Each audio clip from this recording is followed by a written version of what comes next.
I came home early from my girls' trip to surprise my husband and overheard him on the phone. Marriage is a complete nightmare, bro. I wake up every day regretting my decision. If it wasn't for her family's money, I'd be gone already. We had just celebrated our 3-year anniversary. I quietly left and returned at my normal time, greeting him with a kiss.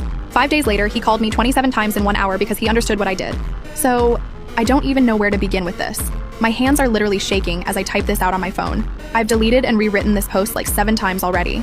Everyone's asleep in the house and I'm just sitting here in the bathroom with the shower running so Connor doesn't hear me crying. Connor and I have been married for 3 years. He always seemed so genuine compared to the guys I usually met through my family's social circles. My family has money, not like crazy rich, but comfortable enough that I've never worried about bills. Connor comes from a middle-class background. We renewed our vows last weekend at this small ceremony with just our closest friends and family. He literally cried reading his vows to me, y'all. Cried. Said I was the best thing that ever happened to him. Anyway, I was on a girls' trip to Nashville with my 3 besties from college. We've been planning it for months. We had all these plans, spa days, wine tours, checking out that new rooftop bar everyone's been posting about on TikTok. But on the second day, Scarlett got food poisoning from this sketchy hot chicken place, and Tina had some emergency she had to handle remotely. The trip was falling apart, so we decided to cut it short. I thought, hey, perfect opportunity to surprise Connor. He's always saying how much he misses me when I'm gone, always texting me those wish you were here selfies from our couch with his sad puppy eyes. So I took an early flight back, stopped to pick up his favorite nachos from this hole-in-the-wall place near our house, and some craft beer he's been obsessed with lately.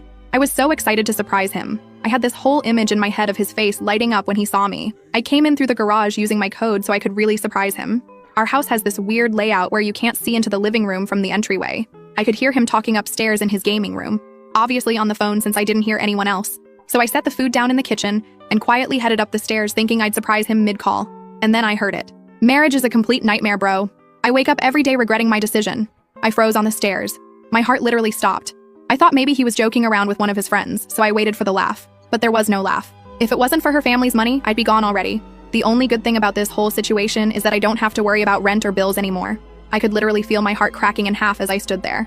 The vow renewal thing last weekend? Pure torture, man. Had to stand there making up all this romantic bullshit while her family looked on all misty-eyed.